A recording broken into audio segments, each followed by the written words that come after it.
So my name is Olivia Harrison. I am the manager for the Texas Stars Foundation, which is the 501c3 that is tied over to the hockey team, the Texas Stars, that play out of HEB Center in Cedar Park. So the foundation that is within the team, it's been around since the inaugural season of the team. We host different fundraisers. They look a little different. Sometimes it's mystery pucks. We're doing challenge coins. We have our jersey auctions that are a huge hit for our fans.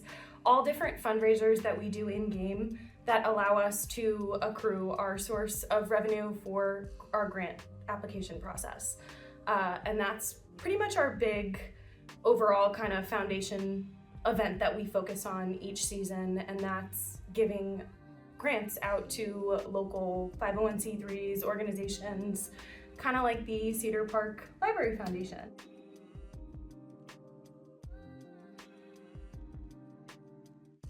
It was our 2023 grant season that we provided a $25,000 grant to the Cedar Park Public Library Foundation for their lovely teen space. This space was, I think, really important to the library to have, as well as us for our community to have. So it was an easy yes. So I have worked in hockey for about 4 seasons now. My specific passion in terms of hockey and community is growing the game. So especially in places like Austin, Texas, or I'm coming from Charleston, South Carolina, hockey is not always a very prevalent sport. So I think a big focus of mine is how can we make it so that it is. One of the big things that we do is our floor hockey program, where we go into different elementary schools, into organizations. We'll bring our hockey players, our mascot Ringo, and our front office will all come out. We will really just go over the fundamentals of hockey, basic safety things, keeping your stick on the ground, how to pass and shoot the puck, those sorts of things. And then those organizations or schools that we're actually going into, we donate the equipment. So they get 30 hockey sticks, 15 floor hockey balls, and 2 steel nets in an attempt to keep hockey in their curriculum, whether it's a school or an after-school program that can just pull the hockey sticks out and have something for those kids to do. It's a really cool program that does help my kind of overall premise to working in community, which is growing the game.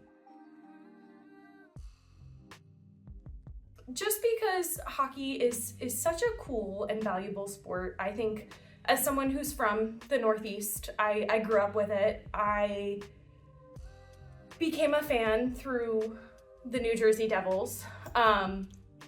Going to games growing up, it was the environment, the community that surrounds a hockey game, not so much the hockey, that is so cool to see and experience.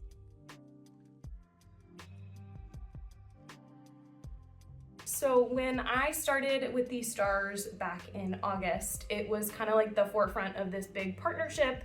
We had the library opening, and that was kind of my first real introduction, which I thought was awesome. The fact that this partnership was already kind of in place and I was able to just learn more about you guys as a foundation, super cool to come into.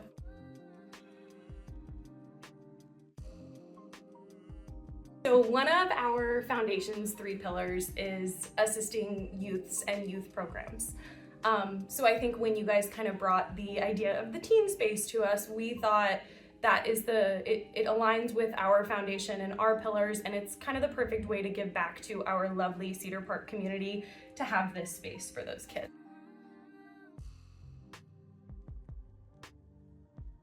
So back, I want to say maybe like 3rd grade, so like 9-10 years old, my older sister would always have a tutor at the library once a week.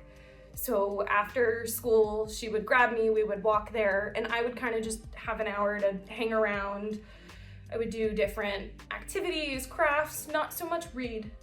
One day a librarian came up to me, she said, "I see you here all the time, like, can I interest you in a book?"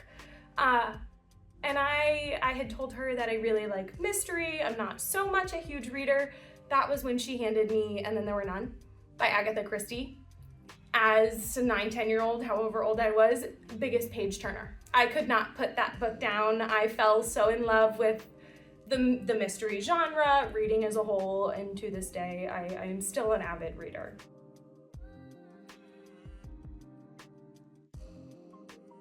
So I know we kind of talked about the youth engagement programs as part of one of our 3 pillars.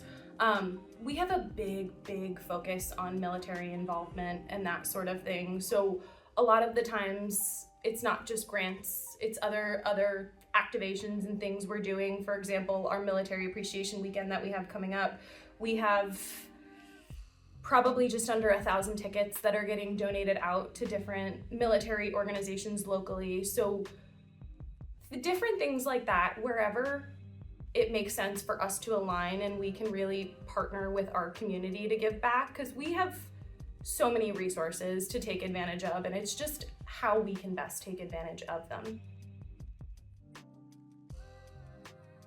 So it is youth engagement programs, the honoring military families, and assisting those in need.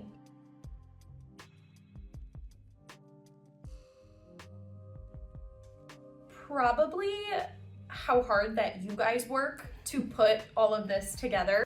Behind the scenes, there is a lot going on, and like a lot of us in Cedar Park just think, oh, a new library, how cool, but we don't necessarily see all of the hard work and the hours and the foundation side of things that go into it. So I think that is something that I definitely think people should know, is how hard you guys are working.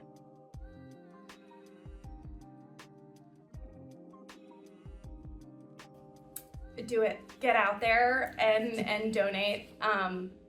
If you need to, come see the space, see all of the hard work that has gone into the library. I think it's so important to fund our library foundation and community library programs because of how important it is for us to be encouraging students and youths to get out and read. Yes, actually. I really do want to shout out our fans. Ultimately, our fundraisers and all of the events that we put on, we would not be able to do without their support. I think it's really cool the way we have our grant application process, and then we're bringing grant groups out to be recognized in-game with a check presentation so our fans can kind of see what their funds and what all of the money that they're donating to us is going to. But at the end of the day, we would not be able to do any of it without our fans. So we are very appreciative of them.